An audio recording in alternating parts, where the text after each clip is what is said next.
My people, good news is coming out of the Ministry of Works today. So, Minister David Mweze Umahi has announced that all contracts worth less than 20 billion naira will now be awarded to local contractors, part of the new Nigeria First policy. So he says, well, on paper, this sounds really amazing. It means more jobs for Nigerians, more money staying in the country, and hopefully better opportunities for local companies. But let's be real for a second. The big question is, are our local contractors really ready for this? Because most of them don't even have the right equipment or resources to take on huge projects like this. And the government is not going to hand you bulldozers or even cranes. You have to bring your own tools by yourself. So if this is going to work, local contractors will need to step up, invest in proper equipment, get the necessary trainings if possible, and then deliver quality.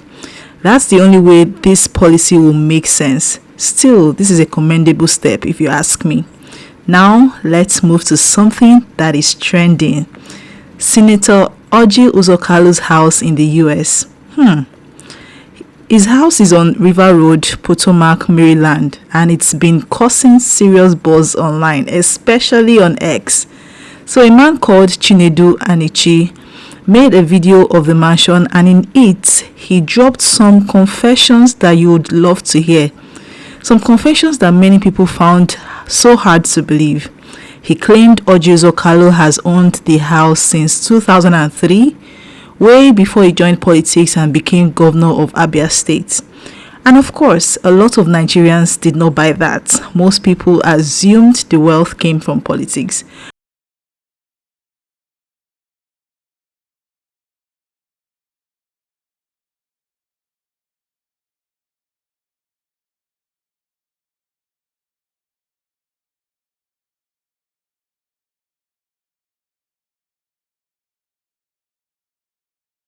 To Potomac in Maryland, where we met the Igbo billionaire, former governor of Abia State, former chief whip of Nigerian Senate, former this, former that, and senator representing Abia North senatorial district in Abia State, Nigeria. There's no other person but Senator Orji Uzor Kalu. This is his home in Potomac in Maryland. This house you see is a house he has acquired years before becoming governor, years before stepping into politics in Nigeria. So the lesson we want to bring about this is not just to show, he's not the type that shows his beauty, but you can see now, he can show where he is living. He can show this house to the public because he acquired it before he assumed public office. And this is not just, he has in Texas, he has in North Carolina, he has in different places, he has in UK. You can see him. He took me around the mansion. I saw by myself. I saw that this is the $1 billion investment in Potomac. I wish you know in United States of America the kind of people that live in this particular area.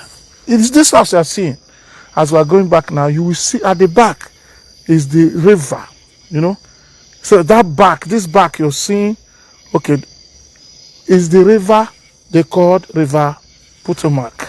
So we are here, you have seen, this is the back here. Everything is an edifice of its sort.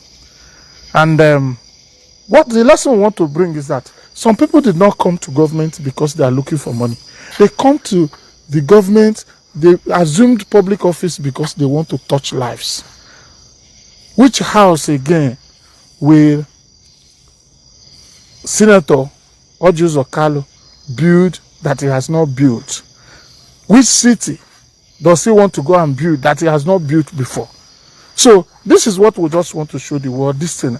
We will show more things and more things about him so that some people are in public office just to empower people, just to touch lives, just to change lives, not because of what they want to acquire. This was one of the houses he has acquired or he owns for himself years before venturing into politics. So, if you are in public office today, show us what you have. Show us what distinguished Senator Orji Uzor Kalu just showcased his own publicly. How many? But here's the twist. Orji Uzor Kalu himself has stepped forward to clear the air, insisting that he was already wealthy long before politics. And honestly, that part is true. He was a successful businessman even before he entered government. But Nigerians, being Nigerians, the doubt will always be there. Well, I have seen the video of Chinedu Aliche. Everything he says about the video is correct. It's just that house I bought, I own a house in Boston, Massachusetts, 19/21 facing Lee Street in Mattapan, Boston, Massachusetts. I sold it and I put the money to buy where I live now in Washington, D.C. It was the same house Obasanjo was hailing when I was governor in 2003, and the U.S. authorities also came and looked at it when President Bush was president, and it's the same house. So Chinedu Aliche was right. I sold my house 19/21 facing this street. It's not the first time I'm saying the story. And buy that house. Although Chinedu Aliche didn't ask me when the house was bought, but he just reported. What he reported was correct. I bought it before I became governor because it was proceeds of the house in Mattapan, Boston, that I used in buying the house. And it was properly declared in my asset declaration.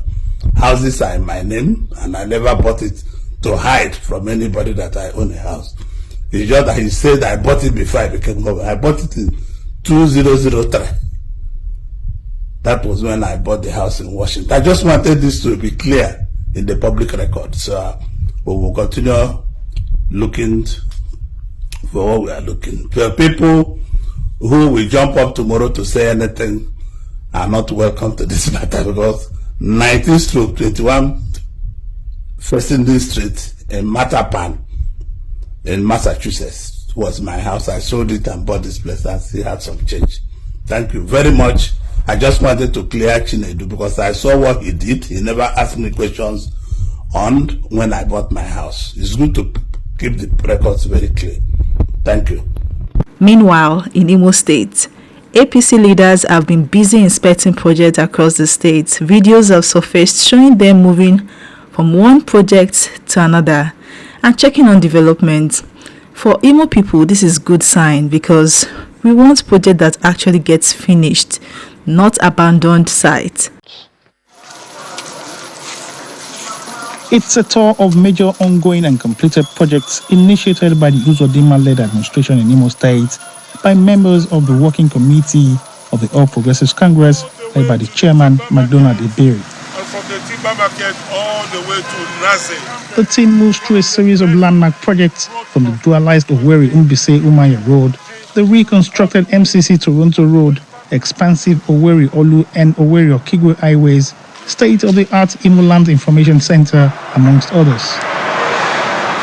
At the Ekemegboa Toronto Junction, where one of the major road projects has been completed, the APC chairman dismisses claims that movement remains restricted on Mondays due to the sit-at-home order. You can see security men everywhere.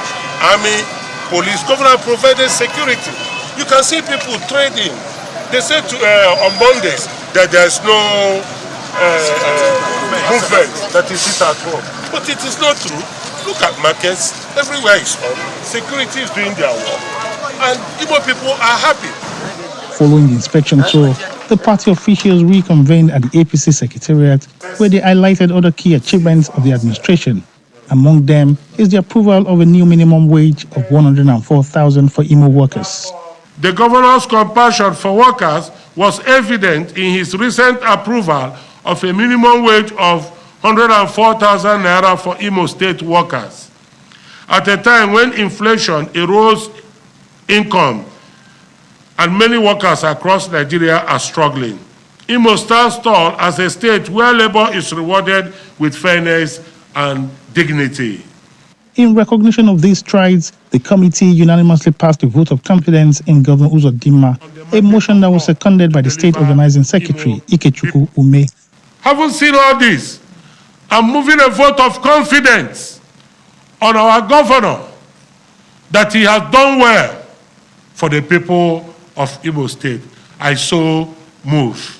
Having been part of State Working Committee for the past 4 years, I, Ikechukwu Ume, the State Organizing Secretary of Imo APC, supports the vote of confidence and second it completely as duly moved by the chairman of our party in the state. On his mandate we shall stand. With this declaration, the APC leadership in Imo State has sent a clear message of solidarity and endorsement, underscoring Governor Uzor Kalu's position as a leader whose vision and performance continue to inspire confidence among party members and citizens alike. Now, let's fly all the way to Paris, France. Pictures have emerged of President Bola Ahmed Tinubu dining with French President Emmanuel Macron at the Élysée Palace during a private lunch. Sounds so fancy, right? But here's the thing, Nigerians are hungry for results back home, not just photo ops abroad. The big question is, will this handshake that we are seeing and private lunch translate to actual policies, investment, or changes that touch the average Nigerian needs? Or is it just another picture for the gram? The comment section under this news was absolutely hilarious.